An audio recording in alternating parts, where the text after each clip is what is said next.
Decía la nona que la letra con sangre entra.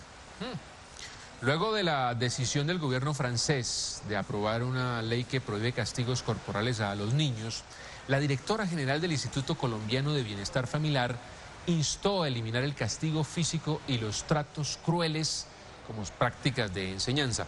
Según la directora, el 60% de los padres considera que el castigo físico es un método útil para educar a los hijos. Pero ¿hasta qué punto pueden influir esas pautas de crianza en las conductas futuras de los niños? ¿Qué dijo el ICBF al respecto? Jessica, buenas noches. Jonathan y televidentes, muy buenas noches. Puntualmente, la directora del ICBF aseguró que este tipo de conductas puede generar algunas secuelas futuras en los menores. Ellos se pueden tornar más agresivos, violentos y hasta pueden caer en el consumo de sustancias psicoactivas. La directora general del Instituto Colombiano de Bienestar Familiar insiste en la necesidad de generar un consenso para eliminar el castigo físico como práctica de crianza a propósito de la decisión del gobierno francés de aprobar una ley que prohíbe castigos corporales a los niños. En la alianza que vamos a lanzar contra la violencia hacia niños, niñas y adolescentes, claramente eliminar todas las formas de castigo físico es una de los objetivos, y aquí hoy también corroboramos que este cambio debe ser un cambio cultural que debe venir de la mano de un cambio normativo. Es decir, según la funcionaria, este tipo de pautas de crianza puede generar problemas severos en los menores.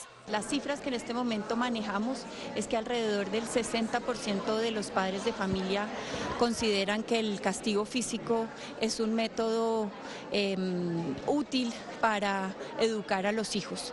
Pero hoy el mensaje es que debemos suspender esta práctica, y la evidencia es que los niños que son educados con castigo físico son niños que tienen problemas de autoestima, de consumo de sustancias psicoactivas, y sobre todo son niños que incurren en conductas antisociales. Pero ¿cómo lograr pasar de las iniciativas y sugerencias de la institucionalidad a la práctica? Isabel Cuadros, de la Red Papás, propone. Tenemos que hacer centros de atención del trauma. Hay mucha gente traumatizada en Colombia que por supuesto es tremendamente irritable y proclive a la violencia. Asegura que se debe descentralizar las políticas públicas y llegar a las regiones y sitios vulnerables del país para obtener resultados eficientes. Yo creo que nos falta, indudablemente. Hay que reconocer que ha habido avances importantes, pero necesitaríamos cosas mucho más eficaces en llegar, por ejemplo, a las zonas rurales.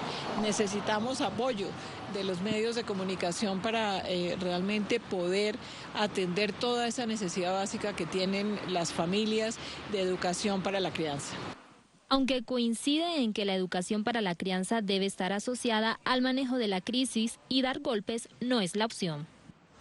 Bueno, sin embargo, los expertos insisten en que es necesario categorizar los diferentes tipos de maltrato infantil. Pues el castigo corporal y el maltrato físico son diferentes, dicen ellos. Es más, insisten en que la disciplina debe ser el camino. ¿Cuál es entonces la diferencia entre estos términos y conducta, Jessica? Jonathan, mire, ellos indican que el maltrato físico está relacionado cuando los padres comprometen algunas zonas delicadas como golpes en la cabeza o en el abdomen. Sin embargo, ellos aseguran que el castigo corporal pasa a ser algo más liviano como palmadas, pero ambos insisten en que la disciplina es el camino.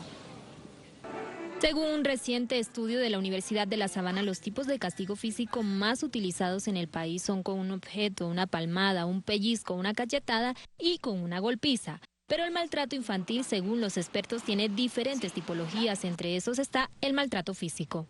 Unas sanciones físicas reiteradas que van en detrimento de su salud física específicamente y que van a afectar su estructura, tanto psicológica como afectiva, emocional y física.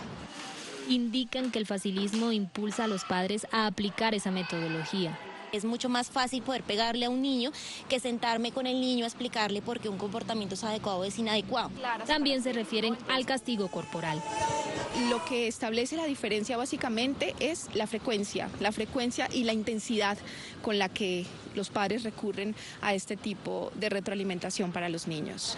No obstante, sugieren que el concepto adecuado para las pautas de crianza es la disciplina, amparados en la Ley 1098 que manifiesta que el maltrato